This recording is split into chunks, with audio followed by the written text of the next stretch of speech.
தளபதி விஜய் அவர்கள் தற்போது வினோத் சார் இயக்கத்துல உருவாகும் தளபதி 69 அப்படின்ற படத்துல நடிச்சிட்டு இருக்காரு. இந்த படத்துடைய படப்பிடிப்பு தற்போது விறுவிறுப்பாக நடந்துட்டு இருக்கு. தமிழக வெற்றிக் கழகம் அப்படின்ற கட்சியை ஸ்டார்ட் பண்ண விஜய் சார் இதுவே கடைசி திரைப்படமாகும். சோ அதன் பிறகு பாத்தீங்கன்னா நடிப்புல இருந்து விலக பிளானுமே போட்டுட்டாரு. எனவே விஜய் சாருடைய கடைசி திரைப்படத்தை இயக்க போவது யார் அப்படின்ற கேள்வி பல மாதங்களாகவே இருந்து வந்தது. ஒரு வழியாக கடந்த செப்டம்பர் மாதம் விஜய் சாருடைய கடைசி பட இயக்குனர் யார் என்ற கேள்விக்கு பதிலுமே கிடைச்சது.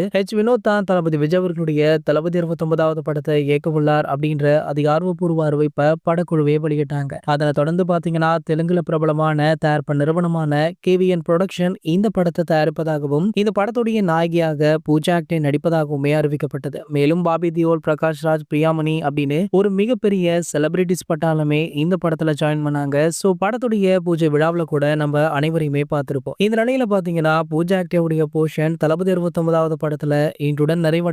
அது மட்டும் இல்லாம தளபதி விஜய் அவர்களுடன் எடுத்துக்கொண்ட புகைப்படம் ஒன்றையுமே சமூக வலைதளங்கள்ல ஷேர் பண்ணிட்டு இருக்காங்க. அதாவது இவங்க தளபதி விஜய் அவர்களுடன் இருக்கிற பீச் ஸ்பாட் புகைப்படங்களை வெளியிட்டு இருக்காங்க. இதுல 2 பேருடைய முகத்தையுமே காட்டாம அவங்களுடைய கால்ல போக்கஸ் வச்சிருக்காங்க. சோ இதுல இருந்து ரசிகர்களுக்கு ஒரு கேள்வி எழுந்திருக்கு. இந்த படத்துல தளபதி விஜயோடைய கெட்டப் என்னவாக இருக்கும் அப்படின்றது. சோ காரணம் என்ன அப்படின்னு பாத்தீங்கன்னா ஷூட்டிங் முடிவடைந்து விட்டது அப்படின்னு முகத்தை காட்டியே புகைப்படத்தை வெளியிடலாமே, ஏன் இப்படி வெளியிடணும் அப்படின்ற கேள்வி. ஆகையால கண்டிப்பாக படத்துடைய கெட்டப் வெளியில தெரியக்கூடாது அப்படின்றதுக்காக தான் இப்படி ஒரு புகைப்படத்தை பூஜா ஆக்டே வெளியிட்டு இருக்காங்க. அது மட்டும் இல்லாம கூடிய விரைவிலேயே இந்த படத்துடைய முக்கிய அப்டேட் ஒன்றுமே வெளியாக இருக்கு. சோ இது போன்ற தளபதியை பற்றி வெளியாகிற அனைத்து செய்திகளுமே நீங்கள் உடனே தெரிஞ்சுக்க நம்மளுடைய தளபதி 360 அப்படின்ற நம்ம சேனலை சப்ஸ்கிரைப் பண்ணிக்கோங்க.